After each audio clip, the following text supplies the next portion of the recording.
Picture this. It is the year 1427. The moon hangs low over a silent village. The houses are dark, save for faint glows of candlelight sneaking through wooden shutters. Dogs bark in the distance, a baby whimpers, and the air is cold enough to sting your lungs. But listen carefully, there's movement. A man gets out of bed, yawns, throws a wool cloak over his shoulders, and steps outside. His neighbor does the same. Another stirs the fire inside her hut, while down the street, someone is whispering prayers. You might think these are restless, sleepless souls. But no, this was normal life. For centuries, medieval people didn't sleep once per night. They slept in two distinct shifts, what they call the first sleep and the second sleep.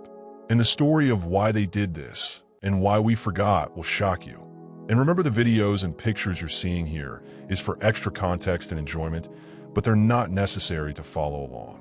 But before we unravel the mystery of the midnight waking, let me ask you, what do you think you'd be doing in the silence of medieval midnight? Praying? Reading by candlelight? Or sneaking to your lover's cottage?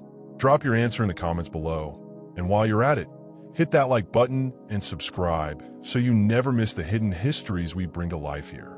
Nights without light. To understand why people once lived by two sleeps, we must first strip away everything we take for granted about nighttime. No electricity, no glowing phones, no buzzing neon streets. When the sun went down, darkness was absolute. Entire towns were swallowed in shadow, interrupted only by firelight, the moon, or a lantern carried by hand. Darkness was heavy, thick, and it shaped everything: when people worked, when they ate, and most importantly, when they slept. Our ancestors rose with the sun and worked until dusk. Farmers toiled in fields, blacksmiths hammered iron, mothers spun wool. By the time darkness fell, exhaustion took hold. People lay down early, sometimes as soon as 7 or 8 in the evening. But here's the twist: they didn't sleep straight through. The first sleep lasted about 4 hours. If you went to bed at 8 or 9, you'd naturally wake at midnight or a little after. Medieval records confirm this. In 1405, a French physician described the first sleep as if it were as ordinary as breathing. Court testimonies from England mention villagers saying, "I rose after first sleep and saw the stars." In Chaucer's writings, servants are described as rising after their first sleep. This wasn't insomnia. It was expected. Your body drifted into slumber, then gently pulled you awake halfway through the night. That waking period, what they call the watch, was as much a part of life as the sleep itself. The midnight watch. Here's where things get fascinating. What did people do in this mysterious in-between time? Some prayed. Religious manuals encouraged midnight prayer as holy, believing this was the quietest hour when heaven was listening. Monks formalized this into night vigils, while peasants whispered personal prayers in the dark. Some worked. Farmers might check animals, mend tools, or add logs to the fire. Housewives rose to nurse babies or prepare dough for morning bread. Some indulged. Physicians even recommended midnight intimacy, claiming the body was well rested from the first sleep and not yet burdened by the second. And yes, some caused trouble. Criminal records show thefts and affairs often happened during these hours when others were awake, but watchful guards had gone drowsy. Imagine it. Entire neighborhoods quietly alive between midnight and 2 a.m., not bustling like day, but humming with a peculiar energy. A world between worlds. Spiritual and superstitious beliefs. But beyond the practical, the midnight watch was shrouded in spirituality. Many believed it was a time when the veil between the living and the supernatural was thinnest. Dreams from first sleep were often seen as messages, visions from God, or omens from restless spirits. Medieval manuals on dream interpretation circulated widely, and priests often warned villagers against putting too much faith in what they saw between sleeps. Still, people were drawn to the mystery. Imagine waking in a candlelit hut, the silence pressing in on all sides, and believing the universe had paused just for you. For some, it was terrifying. For others, it was sacred, science hidden in history. What's shocking is that modern science actually supports the idea that two sleeps are natural.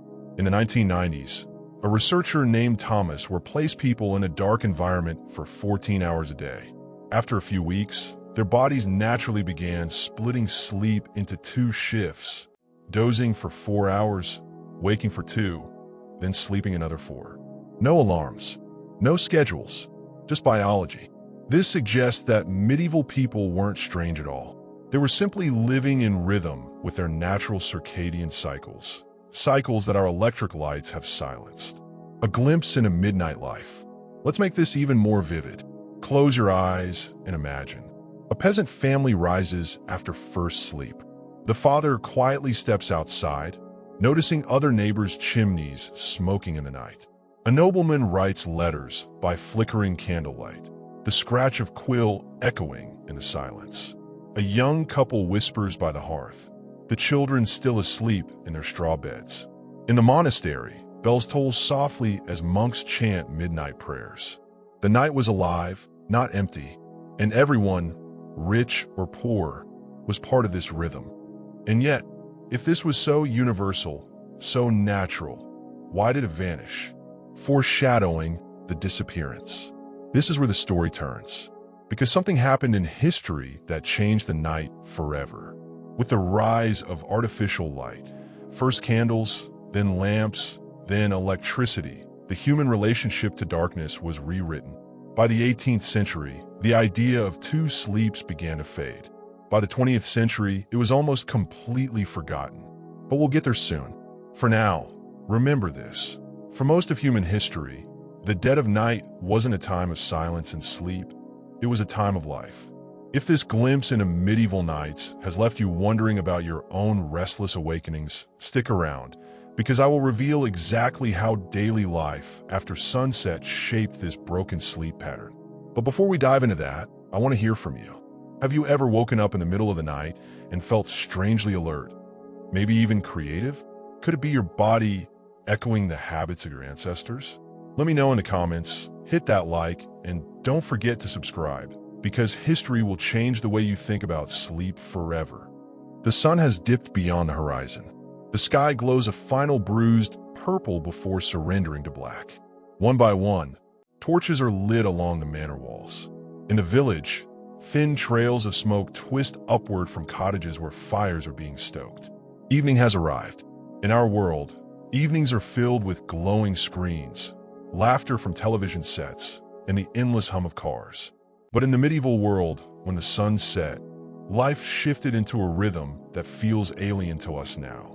This is the forgotten world of medieval nights, where exhaustion, darkness, danger, and mystery shaped not just how people lived, but how they slept. The weight of darkness. To understand medieval evenings, you need to feel the weight of darkness. When daylight ended, there was no switch to flick, no city glow bouncing off the clouds. Darkness was complete. Even on a clear night with a full moon, shadows stretched long, and anything beyond a few paces dissolved into black. Inside homes, fire was life. Hearts roared with logs or smoldered gently with peat. Light came from candles, tallow lamps, or the fire itself. But candles were expensive. Peasants rationed them carefully, using them only for necessity, mending clothes, tending wounds, or finding one's way through a crowded room. Nobles had more, but even then, candlelight was dim and flickering. Shadows seemed alive, walls breathed with movement, and the night pressed against wooden shutters. And in this deep darkness, people's imaginations roamed. Wolves howled in forests. Bandits lurked beyond village gates. Spirits, witches, and demons were believed to wander freely in the hours after sunset. For medieval people, night was not simply time for rest. It was a time when the world itself transformed into something both magical and threatening. The peasant evening. Let us step inside a thatched peasant cottage. The family gathers around the central hearth. Smoke curls upward, blackening the thatch above, while the smell of stew, thick with cabbage, barley, and maybe a scrap of salted pork if they are lucky, fills the air. Children rub tired eyes. A dog gnaws a bone. Everyone sits on benches or straw mats, bowls in hand. Dinner is not leisurely, it is survival. Food must stretch. The day has been long, rising at dawn, working the fields, fetching water, spinning wool, mending fences. By sunset, bodies ache. The meal is eaten quickly, bowls licked clean, and prayers muttered in gratitude for enough to fill the belly. After supper, the family might talk briefly about the weather, the crops, small disputes in the village. But there are no long evenings of entertainment. Work has drained them. Darkness presses in.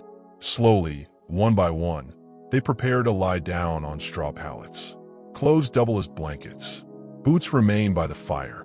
A crucifix or charm is hung nearby to ward off spirits. Children drift first, then parents. Outside, silence descends, broken only by the wind in the trees or the shuffle of animals in pens. This is the beginning of the first sleep, the noble evening. Contrast this with the evening inside a noble's manor. Here, firelight is plentiful, roaring in great stone hearths. Long tables are filled with meats, bread, ale, and sometimes imported wine. Nobles dine with music, harpists plucking strings, singers weaving verses, servants rushing back and forth with trays. Laughter echoes across the hall. After the feast, lords might speak of hunting plans or military campaigns, while ladies discuss alliances, marriages, or fashions arriving from abroad. There may be storytelling, jesters, or games of chess. But even here, exhaustion eventually sets in. The manor grows quieter. Torches are doused. The household retires. Some linger in private chambers, reading illuminated manuscripts, whispering secrets, or praying before bed. But soon enough, even nobles surrender to the rhythm of first sleep. Despite wealth, despite luxury, darkness equalizes everyone. Night comes for all, communal nightlife and curfews. Not all evenings were quiet. In towns, especially larger ones, there was some degree of nightlife. Taverns bustled with drinkers. Inns hosted travelers, storytellers, and gamblers. Candles burned late as people exchanged gossip, sang songs, and stumbled home.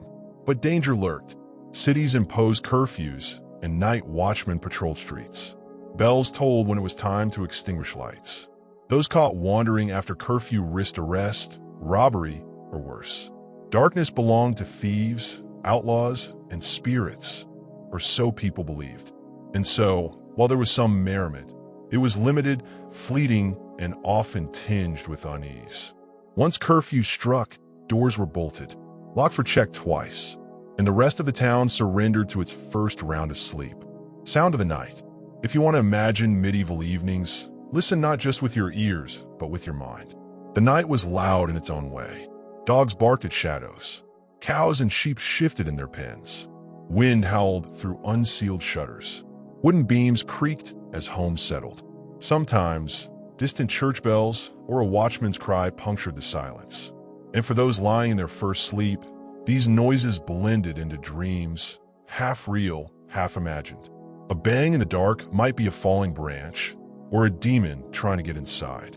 Sleep and fear were intertwined, shaping dreams into both comfort and terror. The role of religion. No description of medieval evenings is complete without religion. After sunset, prayers framed the night. Families recited evening blessings. Monks in monasteries prepared for night vigils, rising at strict intervals to chant psalms. The cycle of light and darkness was interpreted as symbolic of salvation and sin. The church even shaped sleep itself. Midnight vigils became holy hours. Waking after first sleep was not seen as strange. It was seen as divinely ordained. Manuals instructed believers to use the waking watch for prayer, reflection, or confession. The darkness of night was not just physical, it was spiritual. And how you filled that time reflected your soul. Fear after sunset. Darkness also amplified fear. Wolves prowled forests at night, and in winter, they ventured close to villages. Bandits stalked travelers after sunset. But more than physical threats, people feared spiritual ones. Witches were believed to gather in the night. Demons tempted sleepers in dreams. Ghosts wandered, chained to the sins of their former lives. It was no coincidence that people clutched rosaries as they slept, or that charms were hung near beds. Night was alive with unseen forces. And so, when people slipped into their first sleep, they did not surrender lightly. They prayed for protection, for mourning, for safety in the hours ahead. The psychology of medieval night. Modern psychologists would say this environment conditioned people's minds. Imagine ending your day not with Netflix, but with the silence of a dark room, the flicker of flame, the whisper of wind, and the constant fear of the unknown. It shaped how people thought, how they dreamed, and how they interpreted waking in the middle of the night. Midnight wasn't just the halfway point of sleep. It was a liminal time between light and dark, safety and danger, body and spirit. That's why the first sleep ended there, almost universally. Darkness was not just the absence of light. It was a presence shaping human behavior in profound ways. So, what happened after these evenings of firelight, fear, and prayer?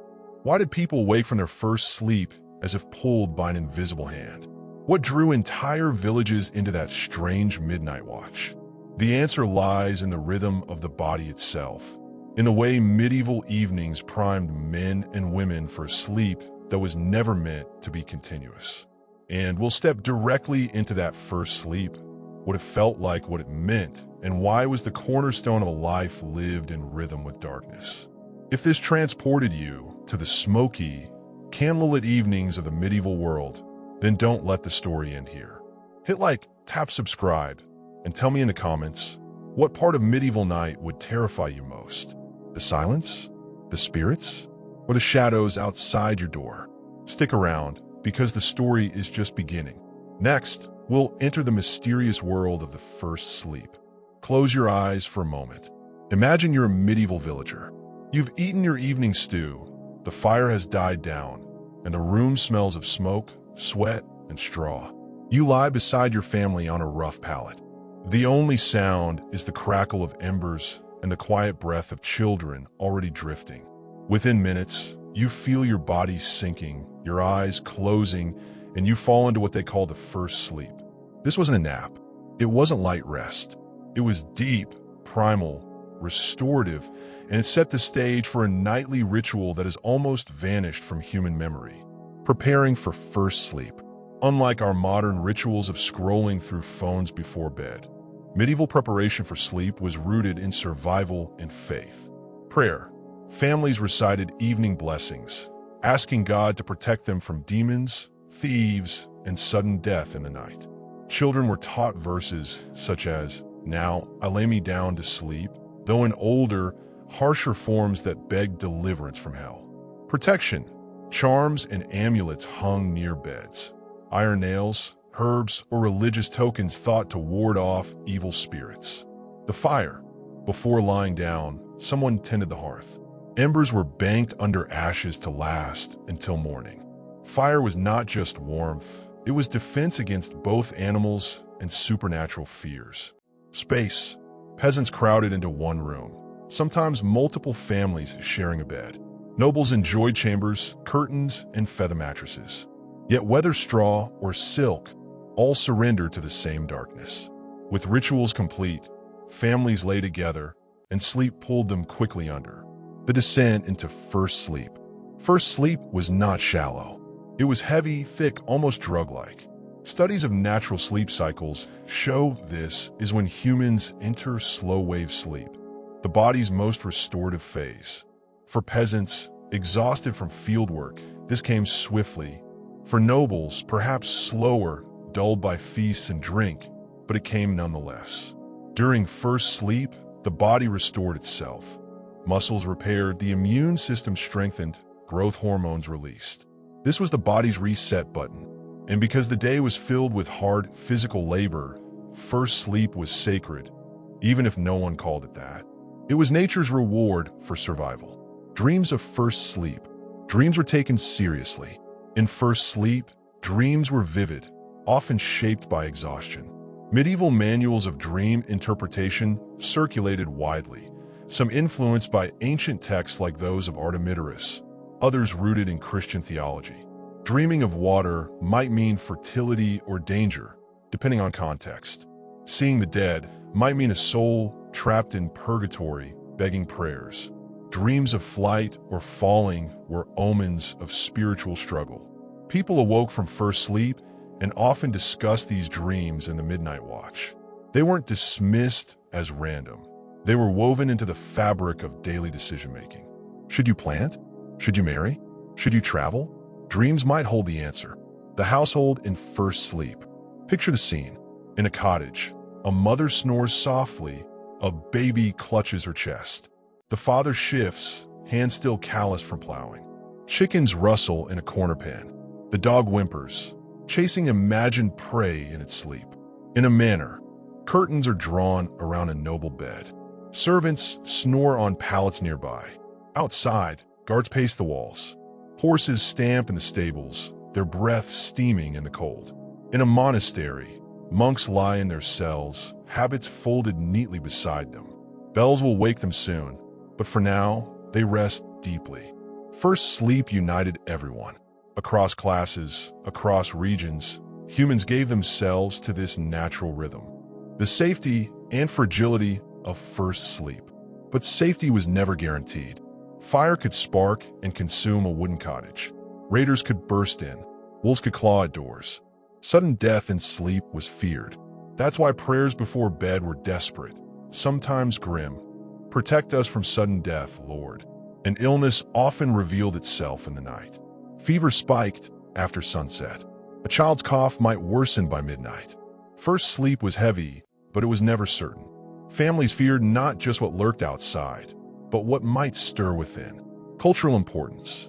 First sleep wasn't just biology, it was cultural rhythm. Court records, diaries, and letters all mention it casually, proof that everyone knew what it was. If a witness in court said, "I rose after first sleep," no one blinked. If a farmer wrote of praying betwixt the first and second sleeps, it was clear. Even literature wove it in. Chaucer references servants rising after first sleep. Physicians prescribed medicine to be taken after first sleep. Priests encouraged confession during the wakeful hours between. First sleep wasn't an interruption. It was the cornerstone of the night, the midnight awakening. And then it happened. Almost as if by clockwork, bodies stirred. Sometime between midnight and 1 in the morning, sleepers awoke. Not groggy, not startled, but gently, naturally. Eyes opened. Fires were stoked. Children were checked. Some turned to prayer, others to lovers. Still others simply sat, staring at the flicker of embers, listening to the world outside. This awakening wasn't insomnia. It was expected. In fact, if someone didn't wake between first and second sleep, it might be remarked upon. The night was not meant to be swallowed whole. It was meant to be divided. Spiritual overlay. The church reinforced this rhythm. Midnight was a holy time. Monasteries scheduled vigils, bells rang, and prayers rose into the dark. People believed God heard prayers most clearly at midnight, when silence reigned. Superstitions reinforced it too. Midnight was when spirits walked. To wake was to be alert, to guard one's soul as well as one's home. The waking watch after first sleep was charged with meaning, half sacred, half fearful. So what did people do in this waking time? Some prayed, some worked, some sought pleasure. Others simply sat in silence, staring into the flames. This strange window between the body's first rest and its second became the heartbeat of medieval nights. But why was it so universal? Why did nearly everyone in Europe, across centuries, live this way? And more importantly, what secrets filled those quiet hours of the midnight watch? If this glimpse into the lost world of first sleep has opened your eyes to how deeply different life once was, then don't slip away just yet. Hit that like button, tap subscribe, and tell me in the comments, do you ever wake at midnight and feel strangely alive? Could it be your body remembering what your ancestors once did every night? Stay with us. The midnight watch, the waking hours between sleeps. And what people did in those hours will leave you astonished. The fire is burned low. Embers glow red in the hearth. Outside, the village is silent, but not asleep. A door creaks open, and a man steps into the night, breath steaming in the cold. In another house, a woman lights a candle and begins to spin wool. Down the road, a monk kneels, chanting psalms under his breath. It is midnight in medieval Europe, and something remarkable is happening. People are awake, not because they cannot sleep, but because this is what their bodies expect. This is the watch, the hours between first and second sleep, when the medieval world slipped into a rhythm we have almost forgotten. The rhythm of waking. Unlike today, waking in the middle of the night was not met with frustration or anxiety. It was ordinary, expected, even healthy. When the body naturally rose after 4 hours of first sleep, people greeted the waking with calm acceptance. They stretched, rekindled the fire, drank water or ale, and looked around the room to check on children or elderly parents. No one questioned it. The watch was part of the night, as natural as dusk and dawn. And these hours were not wasted. They became some of the most important, most intimate, and most dangerous moments of the day. Prayers in the watch. For many, the first instinct upon waking was to pray. Religious texts encouraged midnight devotion.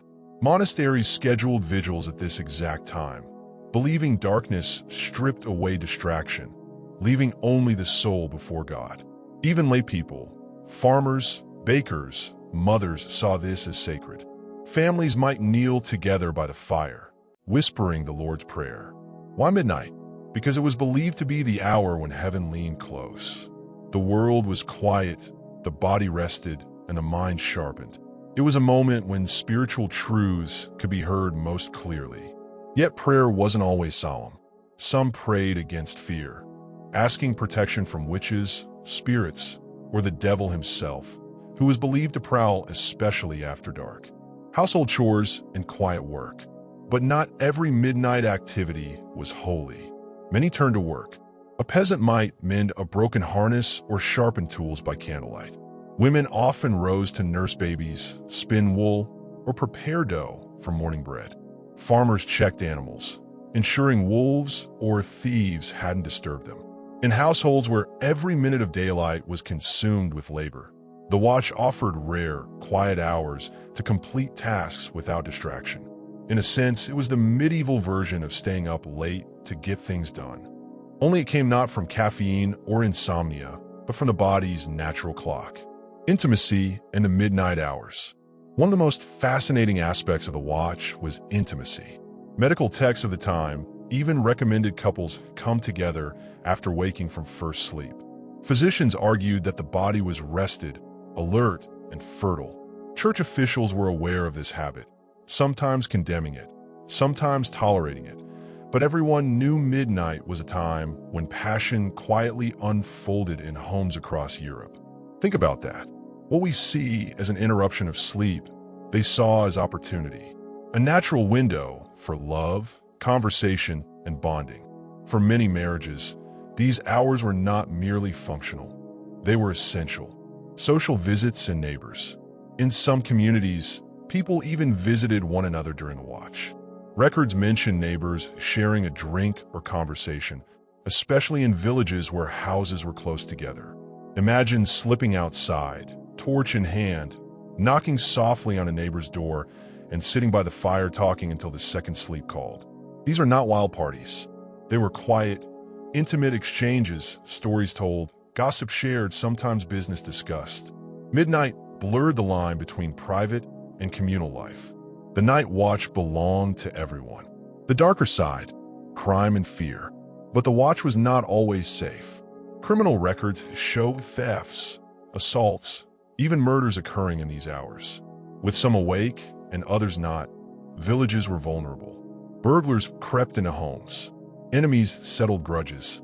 And for those who believed in the supernatural, the watch was haunted territory. Ghosts were said to roam after midnight. Witches brewed potions in the dark. Demons tempted men in their waking dreams. This made prayer during the watch not just ritual, but protection. Waking in the night meant more than tending fires. It meant guarding your soul. The watch as reflection. Not all midnight hours were active. Some people simply reflected. Without distractions, the silence could be profound. Imagine sitting alone, staring at glowing embers, listening to the wind outside. Thoughts wandered, to loved ones lost, to debts owed, to fears of tomorrow. For many, these hours were a time of honesty. No neighbors watching, no daylight labor demanding. Just you, your fire, your God, and your thoughts. Medieval people carried burdens, hunger, disease, endless toil. Perhaps the watch gave them a rare chance to breathe. Literary echoes of the watch. We know this wasn't a rare phenomenon because it appears everywhere in medieval writings. In diaries, people casually note rising betwixt sleeps to complete tasks. Court records reference witnesses awake during the night. Literature, from Chaucer to later Renaissance plays, describes characters waking after first sleep as though nothing were unusual. The watch was part of the cultural fabric. To live in the Middle Ages was to live by two sleeps, and the watch was the bridge between them. And then, just as naturally as it began, the watch ended. After 1 or 2 hours, bodies grew heavy again. Fires were banked, candles snuffed, families lay down once more, and the second sleep carried them into the morning. But what was this second sleep? Was it lighter, deeper, different from the first? And why did medieval people depend on both, not just one? That's the mystery we'll explore. Stay tuned, because I will reveal the other half of this ancient rhythm, the second sleep, and why life in the Middle Ages depended on it. The fire is low again, shadows stretch across the walls, and families have finished their midnight prayers, chores, and quiet conversations. Slowly, they lie down once more. A deep sigh fills the room. The candles are snuffed. Silence reigns. This is the beginning of second sleep, the forgotten half of medieval nights, the rest that carried people into the morning. And without it, life in the Middle Ages would have been impossible. The transition back to sleep. After the watch, the body naturally craved more rest. Unlike the heavy plunge of first sleep, the second sleep was slower, more intentional. Families often lingered before drifting back, checking the fire one last time, adjusting straw bedding, or whispering quietly. In some homes, parents tucked children in again. Couples held one another. Monks returned to their cells after midnight prayers. A sense of calm settled over the village. And then, like a tide rolling back to sea, slumber returned. But this wasn't the same kind of sleep as before. It had its own rhythm, its own power. The nature of second sleep. The second sleep was different. Where first sleep plunged people into heavy restoration, second sleep leaned toward lighter, dream-filled slumber. This was when REM sleep, rapid eye movement, was most common. The brain lit up, weaving stories, building memories, solving problems. Historians and sleep scientists agree. Second sleep may have been the most creative part of the night. Dreams were vivid, colorful, sometimes prophetic. People woke up remembering them clearly. In fact, many medieval dream books specifically reference visions that occurred after the midnight waking. Those were considered more truthful, more divine. If the first sleep heals the body, the second sleep heals the mind. Dreams and prophecies. Second sleep was a dreamer's kingdom. Farmers dreamed of weather and crops, signs that could mean famine or abundance. Mothers dreamed of children, visions seen as omens of health or danger. Nobles dreamed of battles, hunts, or feasts, sometimes interpreting them as divine messages about leadership. Dreams were rarely dismissed. Medieval people lived in a world where the spiritual and physical overlapped. A dream could guide decisions, spark fear, or inspire hope. One 15th century manual claimed dreams between sleeps were closer to the divine, for the soul waked refreshed. Whether superstition or intuition, dreams carried weight. And second sleep was their most fertile ground. The household in second sleep. Picture the household again. In a peasant cottage, children curl tightly against parents, their small breaths warming the straw. The father stirs occasionally, muttering in sleep. The mother dreams silently, hand draped protectively over her child. In a manor, nobles rest in feather beds. The laughter of the feast has died. Outside, guards pace, but even they nod into brief dozes. In a monastery, monks lie in narrow cells, their bodies still after chanting psalms at midnight. A bell will wake them before dawn for matins, but for now, they rest in holy quiet. Second sleep blanketed the land. For hours, the medieval world was utterly still. Second sleep and productivity. What makes second sleep fascinating is how it fuels daily life. Without it, people would have been wrecked by exhaustion. Remember, days began at dawn. Farmers rose to milk cows. Blacksmiths fired forges. Bakers kneaded dough. Nobles convened councils or rode out to hunt. First sleep restores the body.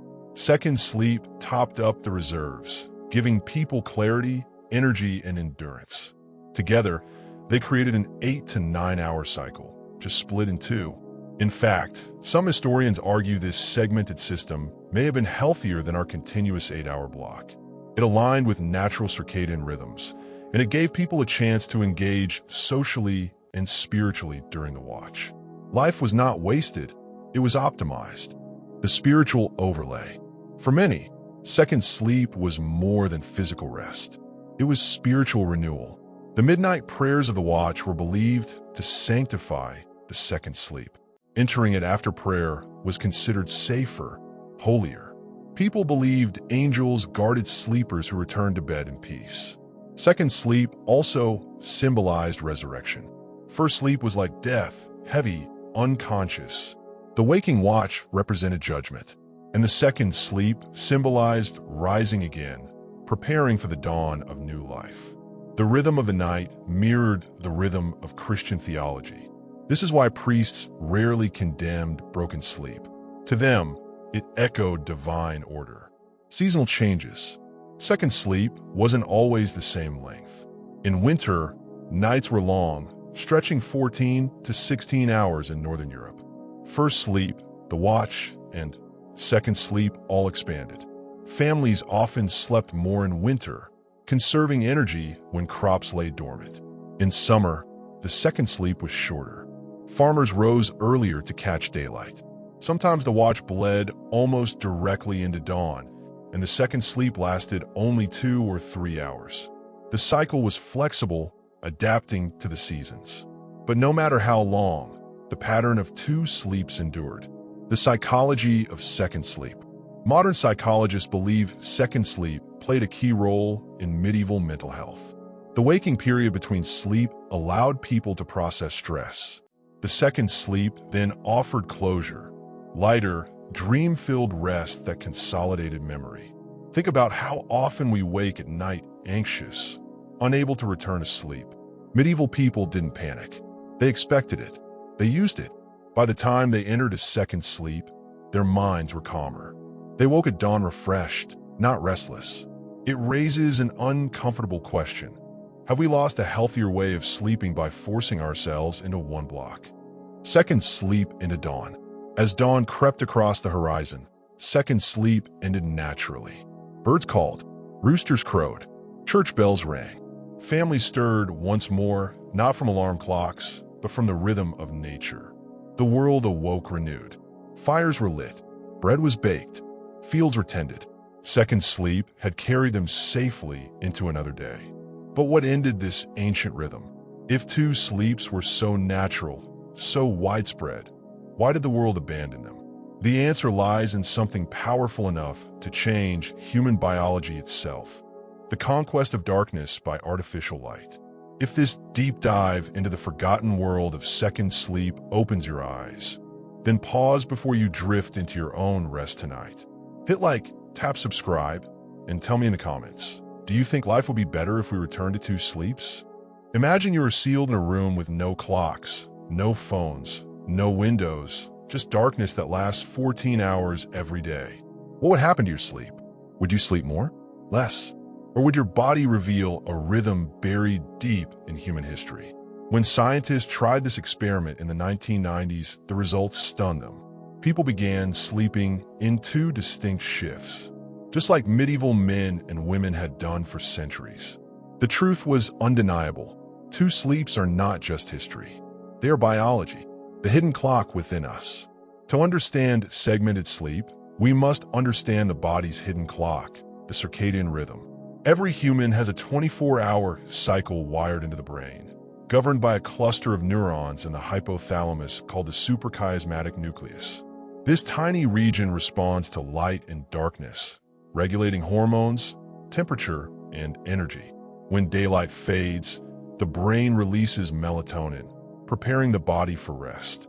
After several hours of deep sleep, melatonin drops, the body rises into a lighter state, and many naturally wake. After an hour or two, sleep pressure builds again, pulling the body into a second phase. In other words, our brains are designed not for one continuous block, but for two. The Ware experiment. In the early 1990s, psychiatrist Thomas Ware conducted a groundbreaking study at the National Institute of Mental Health. He placed volunteers in a dark environment for 14 hours every day, simulating long medieval nights. At first, participants slept long and irregularly, but after a few weeks, a pattern emerged. They slept about 4 hours. They woke naturally for 1 to 2 hours. They fell asleep again for another 4 hours. Not a single alarm clock was used. No instructions were given. Their bodies simply returned to segmented sleep. What historians call first sleep and second sleep. Ware described it as a strong, natural rhythm. His subjects reported feeling more rested, calmer, even more reflective during the waking watch. They did not experience the anxiety modern insomniacs feel when waking at night. Instead, it felt right. Why 2 sleeps felt natural? Why does the body prefer 2 sleeps? The answer lies in balance. First sleep restores the body, muscles, immune system, deep physical healing. The midnight watch allows quiet reflection, intimacy, or prayer, activities that actually reduce stress. Second sleep focuses on the brain, dreams, memory consolidation, creativity, and problem solving.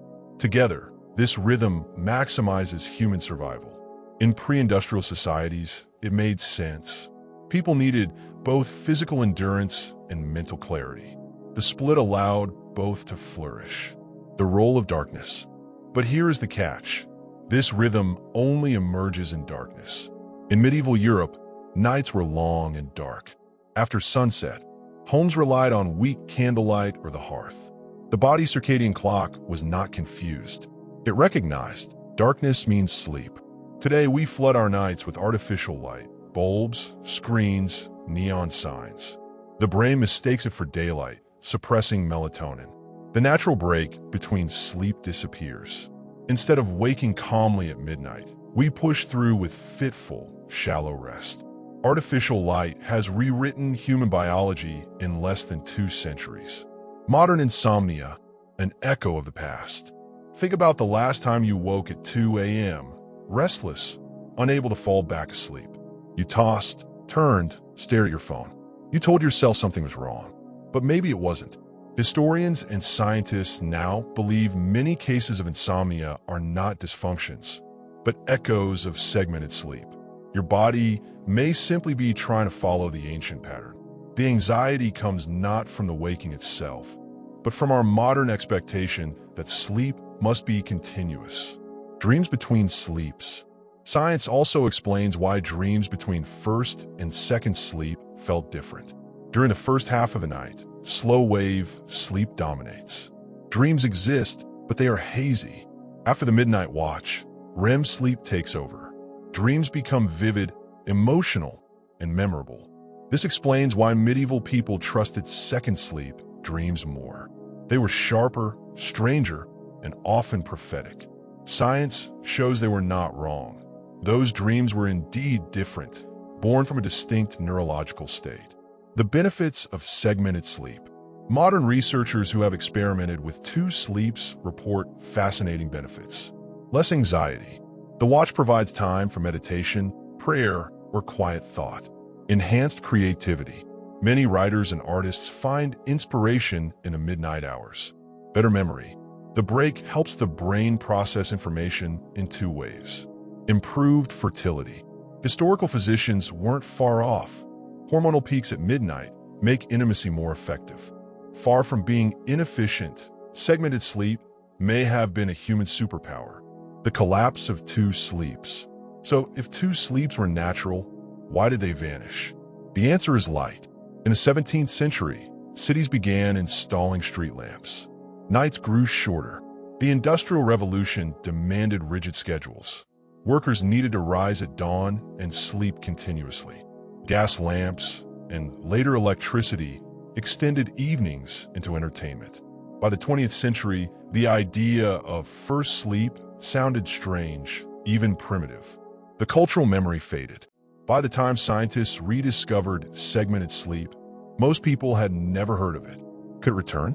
Some argue we may be drifting back. Rising cases of insomnia, growing interest in sleep health, and experiments in polyphasic sleep all suggest people are re-examining the 8-hour block. What if, instead of fighting midnight wakefulness, we embraced it? What if we used those hours for prayer, journaling, reading, or intimacy, just as our ancestors did? Would we be healthier, calmer, more human? Science confirms what history whispers. The rhythm of two sleeps is buried in our DNA. But while biology explains why we once slept this way, only history can tell us what we lost when it disappeared. We'll uncover the moment everything changed: the rise of artificial light, the Industrial Revolution, and the death of the first and second sleep. And trust me, it is a story of progress, yes, but also of loss. If this opens your eyes to the science hiding inside your own restless nights, then let's keep the conversation going. Smash that like button, tap subscribe, and comment below. Do you ever wake at night and feel wide awake? Maybe you're not broken. Maybe you're medieval at heart. For thousands of years, people closed their eyes in two sleeps. It was as natural as sunrise and sunset, as ordinary as eating and drinking.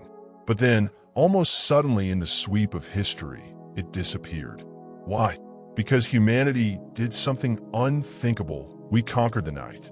Tonight, we uncover how candles, street lamps, and the roaring engines of the Industrial Revolution killed the ancient rhythm of first and second sleep.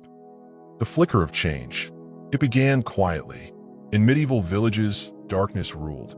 But by the late Middle Ages and into the Renaissance, technology began to chip away at the power of night. Candles became cheaper, lanterns more common. Nobles could afford wax, peasants made tallow. At first, this changed little. Candles were weak, smoky, and expensive. They could not light the whole night. But symbolically, they were a first strike against natural darkness. For the first time, humans extended their days, not with fire, but with flame designed to defeat shadow. The rise of street lighting. By the 16th and 17th centuries, towns experimented with lighting streets. Paris became famous for its lanterns in the 1660s. By decree, every household had to hang a lamp outside at night. Soon, whole streets glowed faintly. London followed, then Amsterdam, then cities across Europe. For villagers who had known only the deep black of night, this was revolutionary. Streets no longer fell silent. Merchants, travelers, and revelers dared to walk after dark. Crime shifted. Social life extended. And slowly, the watch between first and second sleep was no longer filled with prayer and quiet work, but with entertainment and bustle. The natural division of night was beginning to blur. The Industrial Revolution. But the true death blow came with the Industrial Revolution. Factories demanded workers at precise hours. Bells and whistles replaced the rooster and the dawn. Men, women, and children rose at 4 or 5 in the morning, exhausted, and labored for 12 to 16 hours. There was no time for segmented sleep. Two sleeps were inefficient for the factory schedule. Employers wanted continuous, predictable rest, so workers could function like machines.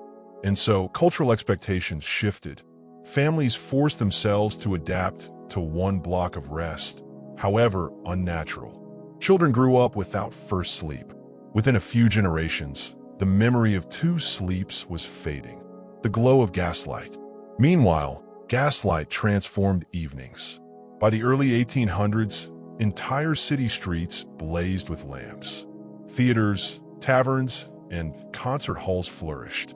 For the first time, people could reliably socialize long after sunset. Night was no longer for rest. It was for pleasure. This was thrilling. but also came at a cost. Gaslight, brighter than candles, disrupted circadian rhythms. The midnight waking grew rarer. People slept later, rose earlier, and the natural division collapsed under the pressure of technology and culture. Electricity, the final blow, won. Then came the final blow, electric light. When Thomas Edison popularized the light bulb in the late 19th century, night was conquered completely. Cities no longer feared darkness. Homes glowed after sunset. Work could continue without pause. Entertainment surged. Factories ran day and night. The human body, confused by constant light, adapted by abandoning the break between sleeps. Instead of two natural phases, society demanded 8 hours in one block, compressed, artificial, and mandatory. And in just a few decades, the ancient rhythm of segmented sleep, carved into humanity for millennia, was gone. Cultural forgetting. What's astonishing is how quickly it was forgotten. By the early 20th century, few even remembered first and second sleep. Historians reading court records or literature puzzled over the phrase. Ordinary people raised in a world of electric bulbs had no idea their ancestors once rose at midnight as naturally as they breathed. It was as if humanity had erased its own memory, choosing the hum of electricity over the whisper of darkness. The human cost. But something is lost. Health. Continuous sleep ignores natural rhythms. Insomnia rose. Anxiety about not sleeping enough became common. Spirituality. Midnight prayer declined. The watch, once seen as holy, became associated with sleeplessness and failure. Intimacy. Couples lost their natural window of closeness between sleeps. Reflection. Those quiet hours of thought and creativity vanished, swallowed by forced rest or late-night entertainment. In conquering the night, we may have lost not just an ancient habit, but a part of what made us human: resistance and nostalgia. Yet, echoes lingered. In rural areas, without gaslight or electricity, segmented sleep survived longer. Diaries from the 19th century still mention rising after first sleep. Old farmers spoke of praying at midnight.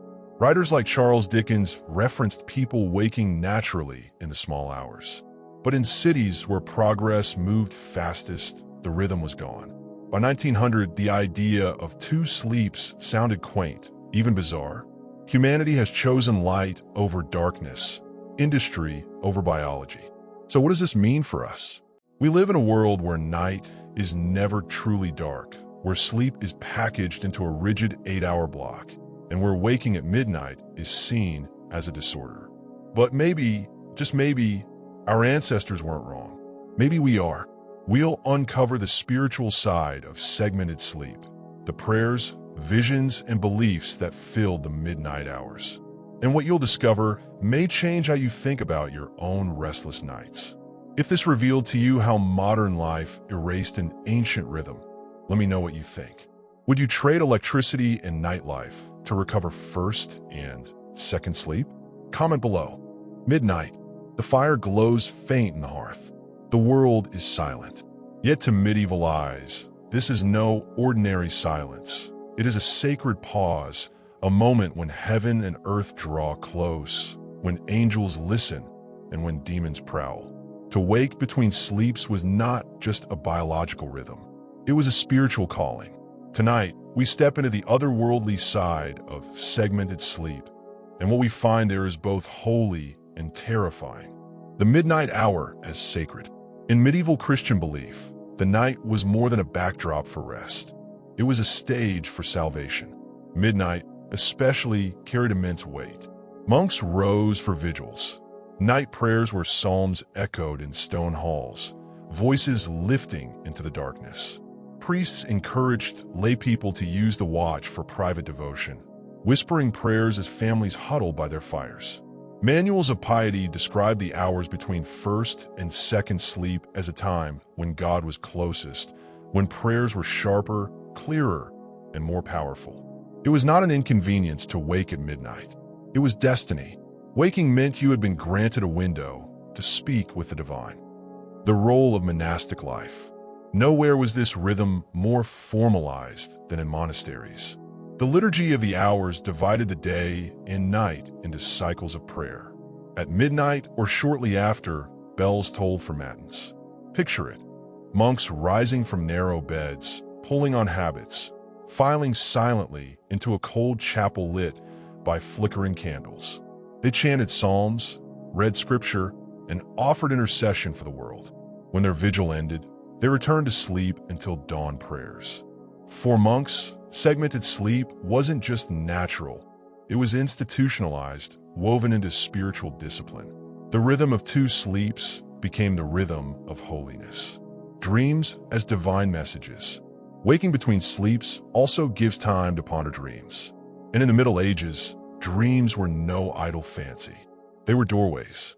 A dream of light might be taken as a vision of heaven. A dream of fire could signal damnation or coming war. Dreams of the dead were believed to be souls in purgatory begging for prayers. Entire manuals circulated teaching how to interpret dreams. Priests warned against taking them too literally, but people could not ignore them. Dreams between sleeps, those vivid, colorful visions of the second half of the night, were seen as especially potent. They weren't dismissed as nonsense. They were read as omens, signs, or divine instructions. The devil in the night. But if God could whisper in dreams, so too could the devil. The medieval imagination teemed with demons who prowled at night, seeking to tempt or torment sleepers. Theologians wrote of incubi and succubi, spirits said to assault people in their sleep. Nightmares were sometimes blamed not on digestion or fear, but on demonic oppression. That's why prayers before bed were so intense. People feared not just thieves or wolves, but forces they could not see. Charms, holy water, crucifixes, and psalms were all weapons against invisible enemies who struck in the dark. Witches and spirits of the watch. The watch between sleeps was also thought to be the hour of witches. Folklore across Europe described witches gathering at night to perform rituals, cast spells, or fly through the skies. Villagers who woke between sleep sometimes swore they heard chanting in the woods or saw shadows that were not human. Ghosts, too, were said to walk after midnight, souls unable to rest, bound by unfinished business or sin. For many, the waking watch was not peaceful. It was haunted. This mixture of holiness and horror defined the medieval experience of midnight. It was a time of vulnerability and of vision. The family at prayer. In peasant homes, the watch was often marked by quiet family devotion. Parents prayed aloud, children half asleep beside them. Psalms were recited. Sometimes villagers even visited chapels during the night, offering prayers by candlelight. It's easy to imagine the scene. A family huddled together, eyes closed, lips moving in whispers, the fire crackling softly. They weren't just passing time. They believed their souls depended on it. Midnight was not wasted. It was redeemed. Theological symbolism. The two sleeps even carried symbolic meaning. The first sleep was likened to death. Heavy, dreamless, the body still. The watch was judgment, a chance to repent, to prepare, to guard against temptation. The second sleep symbolized resurrection, rising again, refreshed, reborn, carried into the light of dawn. For medieval Christians, the night was not random. It mirrored the story of salvation. Mystics and visionaries. Some of the most famous medieval mystics had visions during the night watch. Saints wrote of receiving revelations in the silent hours after first sleep. Catherine of Siena, Hildegard of Bingen, and countless unnamed monks and nuns describe encounters with angels, Christ, or the Virgin Mary. Were these visions divine inspiration, or were they the vivid dreams of second sleep, interpreted through faith? Either way, the night watch was fertile soil for spiritual imagination. So, the watch between sleeps was never neutral. It was charged with holiness, with fear, with visions, and with nightmares. To live in the Middle Ages was to believe that midnight mattered, that your soul was exposed to both heaven and hell when you woke in the night. But what if this rhythm didn't just vanish with electric light? What if echoes of the spiritual side of segmented sleep remain in us today, In our midnight anxieties, our restless awakenings, our strange dreams, we explore whether segmented sleep could make a comeback, and what it might mean for us if it did. Holy world of medieval midnight, let's hear your thoughts. Would you have prayed in the dark, or feared what lurked beyond the firelight? We step into a question as modern as it is ancient. Could two sleeps return, and would they make us healthier, happier, and more human? Midnight. The fire glows faint in the hearth. The world is silent. Yet to medieval eyes, this is no ordinary silence. It is a sacred pause, a moment when heaven and earth draw close, when angels listen, and when demons prowl. To wake between sleeps was not just a biological rhythm. It was a spiritual calling. Tonight, we step into the otherworldly side of segmented sleep, and what we find there is both holy and terrifying. The midnight hour as sacred. In medieval Christian belief, the night was more than a backdrop for rest. It was a stage for salvation. Midnight, especially, carried immense weight. Monks rose for vigils, night prayers where psalms echoed in stone halls, voices lifting into the darkness. Priests encouraged lay people to use the watch for private devotion, whispering prayers as families huddled by their fires. Manuals of piety describe the hours between first and second sleep as a time when God was closest, when prayers were sharper, clearer, and more powerful. It was not an inconvenience to wake at midnight. It was destiny. Waking meant you had been granted a window to speak with the divine. The role of monastic life. Nowhere was this rhythm more formalized than in monasteries. The liturgy of the hours divided the day and night into cycles of prayer. At midnight or shortly after, bells tolled for matins. Picture it. Monks rising from narrow beds, pulling on habits, filing silently into a cold chapel lit by flickering candles. They chanted psalms, read scripture, and offered intercession for the world. When their vigil ended, they returned to sleep until dawn prayers. For monks, segmented sleep wasn't just natural. It was institutionalized, woven into spiritual discipline. The rhythm of two sleeps became the rhythm of holiness. Dreams as divine messages. Waking between sleeps also gives time to ponder dreams. And in the Middle Ages, dreams were no idle fancy. They were doorways. A dream of light might be taken as a vision of heaven.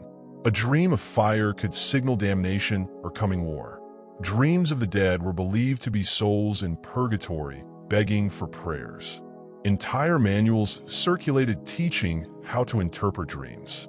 Priests warned against taking them too literally, but people could not ignore them. Dreams between sleeps, those vivid, colorful visions of the second half of the night, were seen as especially potent. They weren't dismissed as nonsense. They were read as omens, signs, or divine instructions. The devil in the night. But if God could whisper in dreams, so too could the devil. The medieval imagination teemed with demons who prowled at night, seeking to tempt or torment sleepers. Theologians wrote of incubi and succubi, spirits said to assault people in their sleep. Nightmares were sometimes blamed not on digestion or fear, but on demonic oppression. That's why prayers before bed were so intense. People feared not just thieves or wolves, but forces they could not see. Charms, holy water, crucifixes, and psalms were all weapons against invisible enemies who struck in the dark. Witches and spirits of the watch.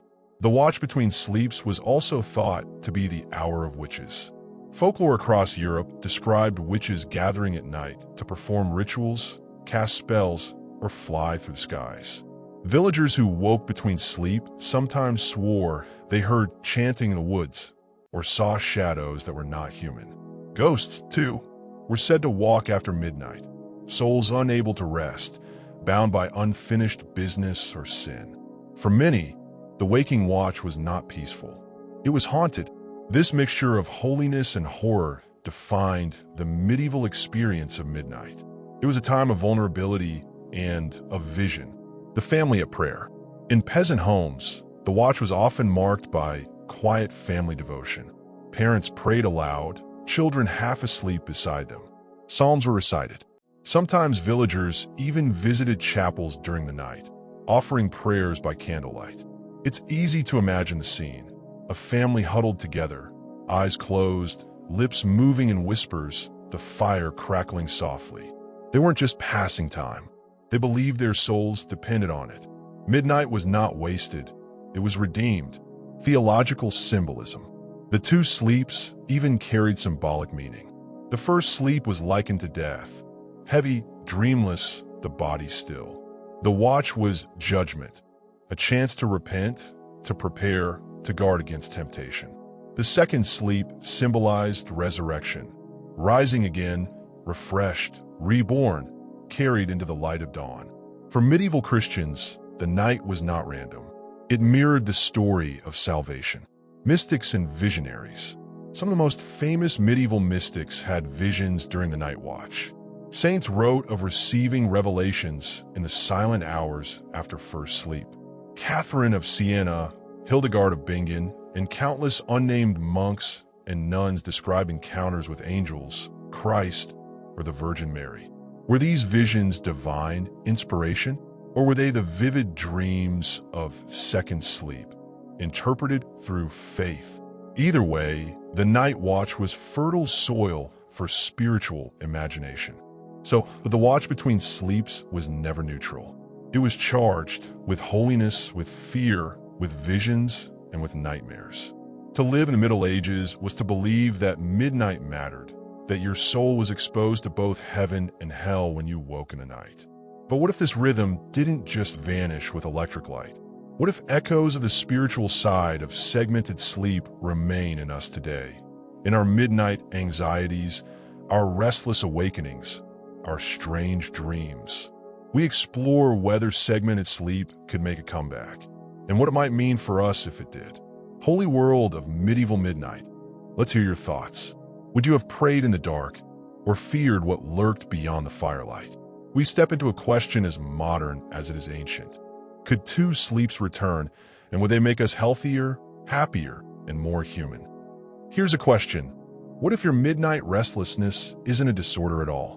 What if, instead of being broken, you're simply medieval at heart?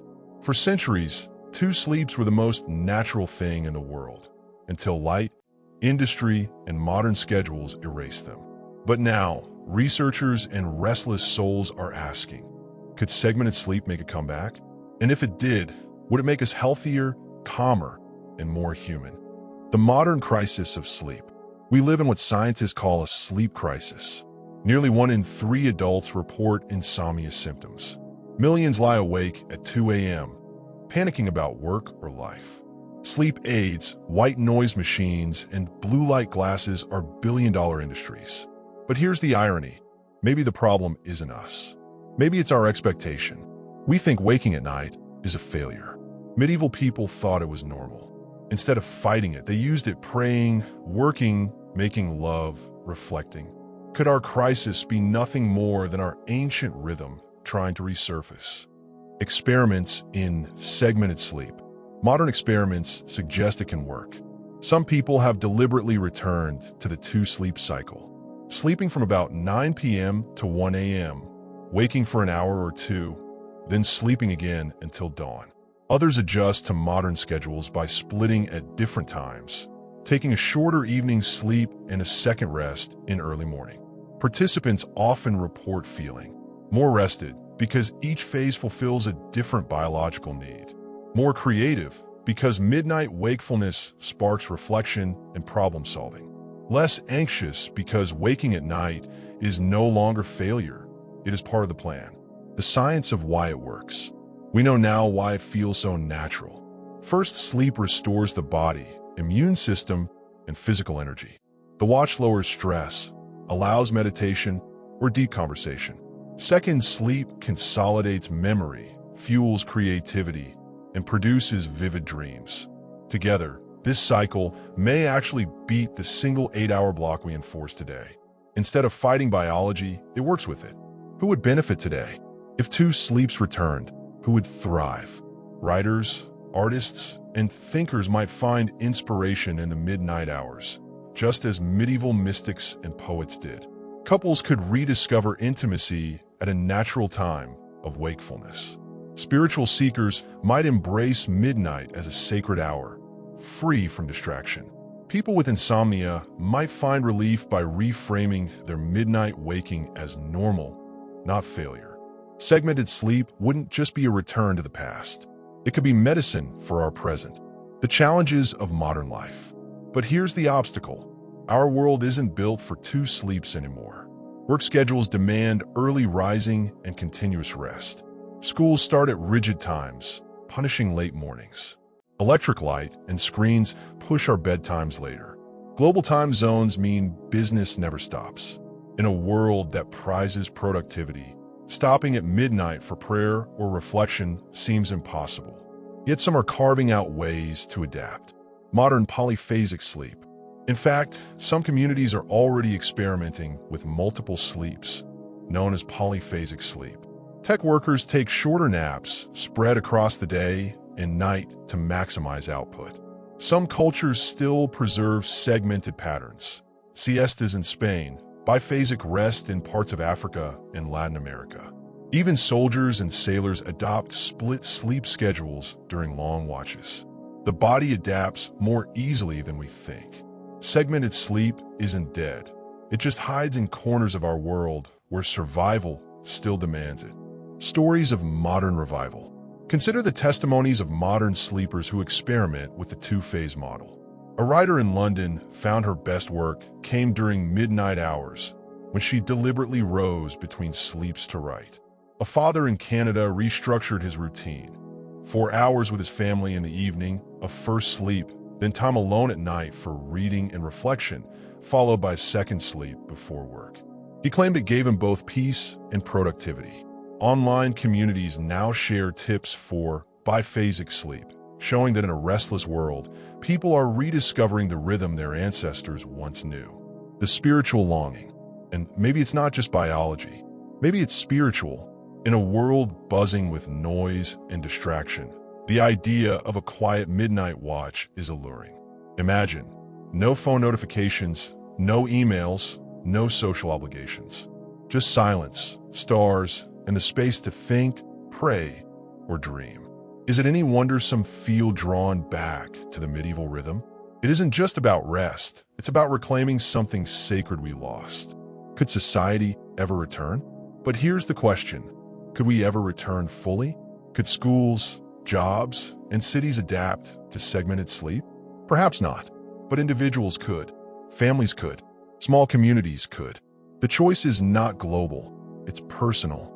And maybe the point isn't to abandon modern life, but to realize that waking at night doesn't mean something is wrong. It means we are human. It means we are ancient. It means part of us still belongs to the firelit huts of our ancestors. So yes, two sleeps could make a comeback. Not by force, but by memory.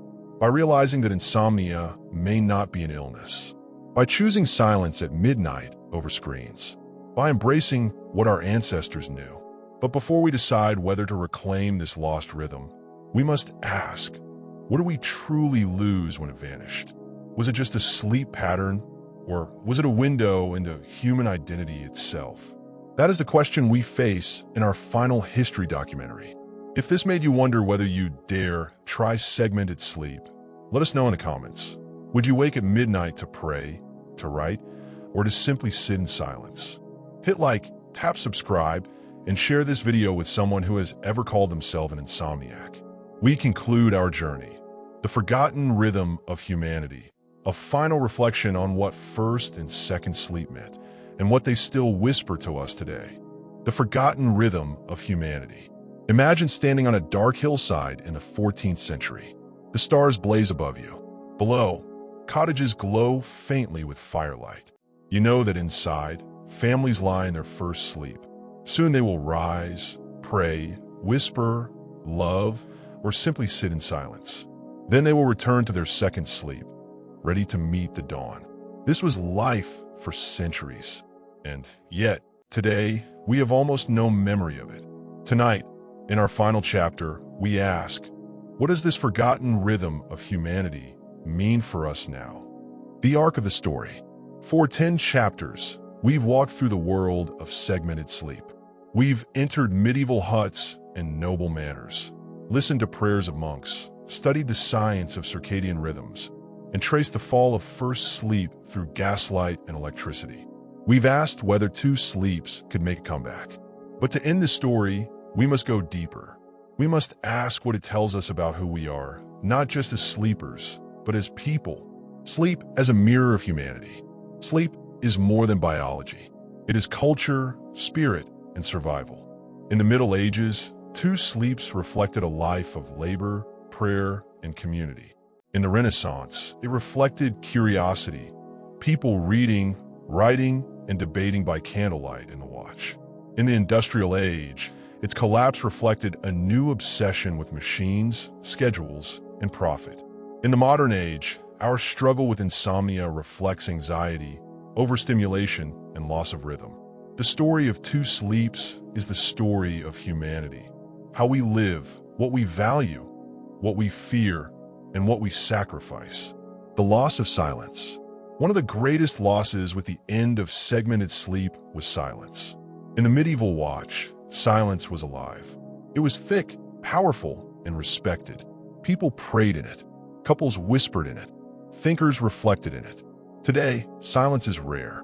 Our nights buzz with electricity, hum with traffic, and glow with screens. We do not pause between sleeps. We push through, or we panic when we wake. But perhaps what we miss most isn't two sleeps. It's the silence they carried. The death of midnight as sacred. Another loss was the sacredness of midnight. For our ancestors, midnight was a threshold, a hinge between worlds. It was the time of visions, of danger, of holiness. Monks believed heaven listened most closely then. Villagers believed ghosts walked then. Now, midnight is Netflix. It's scrolling on phones, bars closing, and late-night shifts. The sense of mystery is gone. But maybe when we wake at 2 a.m. and feel unsettled, part of us remembers. Maybe our bodies whisper, this was once holy ground. But we still carry. Even though we've lost segmented sleep, echoes remain. Insomnia is perhaps the loudest echo, a biological reminder of the watch. Midnight creativity. Many writers and artists still find inspiration in the small hours. Spiritual traditions. In Christianity, Islam, and Buddhism, midnight or pre-dawn prayers remain sacred. Cultural phrases, the witching hour, midnight thoughts, the dead of night, all reflect the memory of the watch. We may have forgotten consciously, but unconsciously, it is still with us. The wisdom of two sleeps. So what wisdom can we draw? First, that our bodies are older than our culture. We can invent light bulbs, factories, and smartphones, but our circadian rhythms still remember firelit nights. Second, that rest is more than sleep. The midnight watch gave space for reflection, intimacy, and prayer. We've compressed it into one block, but maybe we've lost something vital in the process. Third, insomnia is not always a failure. Waking at night may not mean something is wrong. It may mean something is deeply right, echoing an ancient rhythm. A glimpse of possibility. What if, instead of fearing midnight awakenings, we embraced them? What if we kept a journal by the bed, or a book, or a prayer?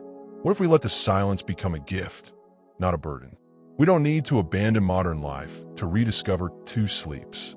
We only need to remember that night is not just for unconsciousness.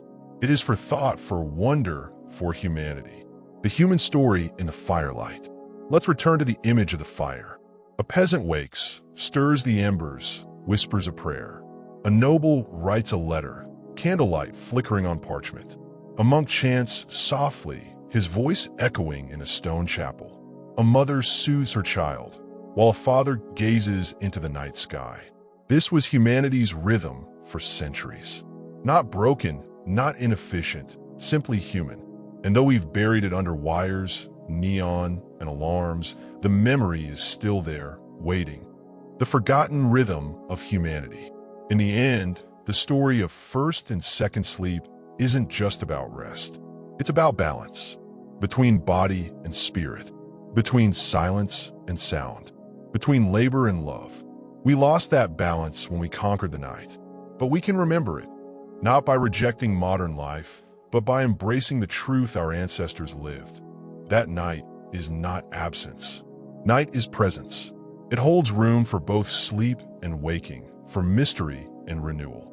So tonight, if you wake at 2 a.m., don't panic. Don't grab your phone. Sit in the silence for a moment. Listen to it. You are not broken. You are ancient. You are part of a forgotten rhythm of humanity. If this series has opened your eyes, show your support. Hit like, tap subscribe, and share this story with someone who struggles with sleep. And tell me in the comments, if 2 sleeps returned, would you embrace them? Because maybe the truth is this: they never left us. They're still inside us, waiting for the world to grow quiet enough to hear them again.